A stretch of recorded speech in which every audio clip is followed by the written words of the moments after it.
Next 10 to 20 year में हम क्या एक्सपेक्ट करें कि इतना एडवांसमेंट आ जाएगी? That's my question to you.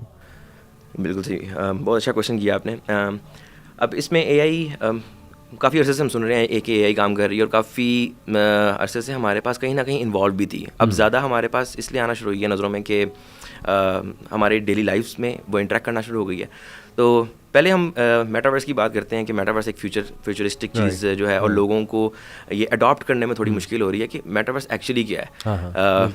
बिल्कुल ऐसा ही है कि अगर फॉर एग्जांपल अभी हम बात करें कि 1980s में अगर किसी को कहा जाता कि एक ऐसा ज़माना आएगा कि जहाँ पे आपके पास एक छोटी सी डिवाइस होगी, मोबाइल फ़ोन, और आप दुनिया में किसी से ही बात कर सकते हो, इंटरेक्ट कर सकते हो और विद इन नो टाइम, और दुनिया आप अपने दिन के जितने भी काम है उस छोटे से मोबाइल फ़ोन से कर सकते हो। तो वो शायद उसका माइंड एक्सेप्ट ना करता उस टाइम 1980s में, राइट? लेकिन अब अगर हम अभी का सोचें तो अपनी लाइफ हम इमेजिन ही नहीं कर पाते विदाउट इंटरनेट और without phone, right? Just imagine, जिस हमारी लोड शेडिंग होती है कभी इंटरनेट चला जाता है, ठीक है, ऐसे ही तो क्या हमारी लाइफ है? तो we are dependent on these things, right? अब ये हमारी वांट्स नहीं, हमारी नीड्स हैं। सिमिलरली अब आज से 20-30 साल बाद हो सकता है कि वो जनरेशन जो आएगी, तो अभी हमारे लिए एक्सेप्ट करना थोड़ा मुश्किल है मेटावर्स, लेकिन जब वो आएगी हो सकता है वो इमेजिन ही ना कर पाएँ मेटावर्स के अलावा ज़िंदगी, राइट? तो मेटावर्स को अगर एक्सप्लेन किया जाए, थोड़ा सा डिफाइन किया जाए, तो metaverse is not a device and it is not accessible via mobile phone or VR और AR glasses। अच्छा, ठीक है। एक रियल टाइम 3D वर्ल्ड है, ओके, जो मेटावर्स है। और इसका मेन जो सीक्रेट सॉस है वो ये है कि ह्यूमन इंटरेक्शन, ह्यूमन कनेक्टिविटी। अगर आप VR की ग्लासेस भी आप पहनते हैं, कोई गेम खेल रहे हैं, तो ह्यूमन इंटरेक्शन एक्चुअली नहीं हो रहा है, वो VR है, वर्चुअल रियलिटी है। लेकिन वर्चुअल वर्ल्ड में जो है वो एक आपके पास इंटरेक्शन आता है, तो उस चीज़ को। और इसका बूम तब आया जब कोविड-19 में, ऑब्वियसली जिस तरह कोविड-19 से पहले सिर्फ टेक फील्ड में हम लोगों को पता था कि जूम क्या होता है, गूगल मीट क्या होता है, लेकिन फिर लोगों ने, जितने भी टीचर्स हैं, डॉक्टर्स हैं, उनको पता लगा था जूम एक चीज़ है, क्योंकि रिमोट काम करना पड़ा। और लोगों ने फिर एडजस्ट किया, लोगों ने देखा अच्छा रिमोट काम हो सकता है। लेकिन फिर एक चीज़ सामने आना शुरू हो गई कि इसमें तो काफ़ी मसले भी हो सकते हैं, इंटरेक्शन खत्म हो रहा है हमारा। तो वो एक होम सिकनेस टाइप, वो होम सिकनेस नहीं, मतलब जिसमें आप कहते हैं कि एंटी सोशल हो जाए। Yes, anti social type. इसके अंदर फिर इंटरेक्शन की बात आई तो मेटावर्स को काफ़ी बूम मिला कि अच्छा हम रिमोटली ही काम करें, हम एक वर्चुअल वर्ल्ड बनाते हैं। आप you are sitting in your personal room और you will be interacting with the other person who is sitting in his room, और ऐसे ही इंटरेक्ट कर रहे हैं। जिस तरह फॉर एग्जाम्पल मैं अपने घर में बैठा हूँ, आप इस्लामाबाद में, मैं लाहौर में हूँ, और हम यहाँ पे पॉडकास्ट कर रहे हैं मेटावर्स के थ्रू, राइट? एक वर्चुअल रूम बना, तो इंटरेक्शन हो रही है। तो बेसिकली 3 सेंसेस हमारे पास पहले ही जो है, फॉर एग्जांपल अब देखने की जो है और सुनने की, हेयरिंग भी हमें इंटरनेट प्रोवाइड कर रहा था, ठीक है। अब जो एक स्मेलिंग सेंस है और जो आपकी जो फीलिंग सेंस है वो भी अवेलेबल होगी आपको मेटावर्स में, ठीक है। अच्छा, अब इसमें अगर थोड़ी सी मजीद बात करें तो metaverse is not just for tomorrow, it's for decades. अभी थोड़ा सा मुश्किल है समझना, लेकिन let me explain in with a simpler example. Just imagine a different planet. Planet से मुराद एक डिफरेंट एरिया है और आप you will teleport into that planet, right? तो मेटावर्स को एक आप प्लैनेट समझे, okay, and it, for example, that planet is divided with respect to you know the different countries, different states, different cities. और हर city में for example हमारे पास एक commercial area है, एक रेजिडेंशियल एरिया है, ठीक है। ऑब्वियसली कमर्शियल एरिया में हमारे पास लैंड की कॉस्ट जो है वो थोड़ी ज़्यादा होगी, रेजिडेंशियल एरिया में कॉस्टिंग उस तरह से होगी।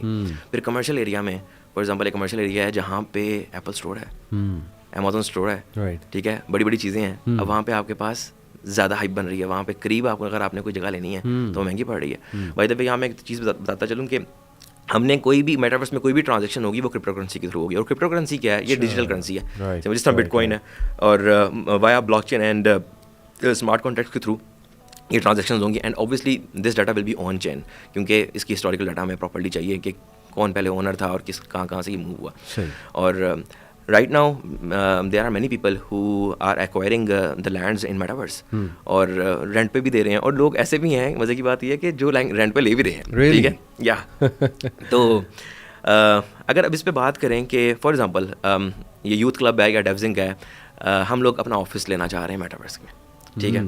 अब पहली बात तो ये कमर्शियल एरिया, अब वो चीज़ डिज़ाइन इस तरह से आप समझें कि जहाँ पे ज़्यादा लोग जो हैं उसको कुछ बाय कर रहे हैं लैंड, जैसा फॉर एग्जाम्पल मून पे लोग लैंड बाय कर रहे हैं, मार्स में कर रहे हैं, काफ़ी लोगों ने एक जगह पे लैंड बाय कर लिया है, तब वहाँ पे एक कॉलोनी बन सकती है, राइट। 1000 माइल्स अवे लैंड बहुत सस्ता होगा, हो सकता है 1 बिटकॉइन का हो, यहाँ पे 100 बिटकॉइंस का है, राइट।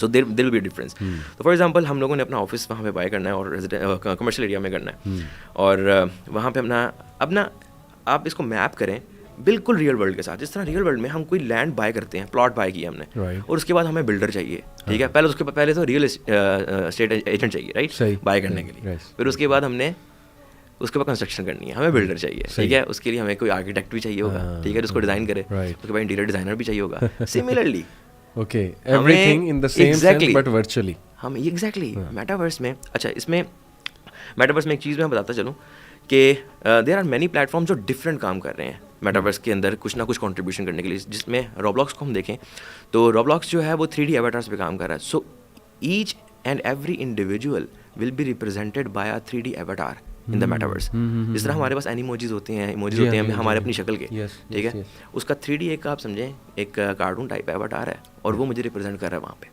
राइट। रिप्रेजेंट वो आपको कर रहा है, लेकिन इटसेल्फ कर रहा है या पीछे से आप बोल रहे हैं या इंस्ट्रक्शंस दे रहे हैं? हाँ, मैं ही बोल रहा हूँ। अच्छा, आप ही ठीक है, ओके। वर्चुअल रियलिटी में है हम, राइट, लेकिन बोल मैं ही रहा हूँ, ठीक है, ओके। और इसके अलावा ओमनीवर्स है, एनवीडिया का एक प्रोजेक्ट है, उसमें ग्राफिकल आपकी, और वो बेस्ड ऑन USD, जिस तरह वेब हमारी HTML पे बेस करती है, इसी तरह जो ओमनीवर्स है वो बेस कर रहा है USD पे, यूनिवर्सल सीन डिस्क्रिप्शन पे, और 3D पाइपलाइंस आपकी 3D सिमुलेशन जो है, ये ग्राफिकल जो भी आपका इंटरफेस ये रिप्रेजेंटेशन है उस पर वो काम कर रहे हैं। अब फॉर एग्जांपल हमने प्लॉट ले लिया, वहाँ पे जगह ले ली क्रिप्टोकरेंसी में 100 बिटकॉइंस की, माशाल्लाह हमने साथ ठीक ऑफिस ले लिया। अब हमें एक बिल्डर चाहिए, ठीक है, जो कि एक आर्किटेक्ट चाहिए जो हमें डिज़ाइन करके बताए कि एक पूरी बिल्डिंग में हमने कितने फ्लोर्स रखने हैं, सही होगी बात। फिर उसके बाद हमें एक इंटीरियर डिज़ाइनर भी चाहिए जो हमें इंटीरियर हमारा डिज़ाइन करके दे, ठीक है। फिर उसके बाद जस्ट इमेजिन कि अब हमारे पास एक रिसेप्शन है, ठीक है, और रिसेप्शन पे मैं चाहता हूँ कि यहाँ पे मेरे पास एक प्यारी सी पेंटिंग हो। अब वो पेंटिंग मुझे किसी बंदे की अच्छी लगी है, सही, ठीक है, और वो NFT है। NFT नॉन फंजिबल टोकन्स, मैं इसको भी एक्सप्लेन कर देता हूँ। नॉन फंजिबल टोकन ये होता है कि किसी भी तरह का डिजिटल एसेट जो है वो जो आपके ब्लॉकचेन में जब ट्रांजेक्शन्स से आप उसको ओन करते हो तो आप पहले तो क्लेम करते हो कि मेरी NFT है, तो मैं उसका ओनर हूँ। It can be any type of asset, image भी हो सकती है, मेरा कोई गेमिंग का क्लिप है, टेकन की मैंने कोई कॉम्बो मारी तो मेरा वो भी एक NFT आएगा। It can be any type of asset, ठीक है। तो एक बंदे का एक NFT है, अब हम चाह रहे हैं कि हमें पसंद है, हमने उसे बिड की, ये मुझे जो इतने क्रिप्टो करेंसी में जो कि for example may be 10 USDT के अंदर मुझे मिल जाए, मैंने बाय कर लिया, मैं उसका ओनर बन गया, ठीक है, मैंने वो पेंटिंग लगा दी।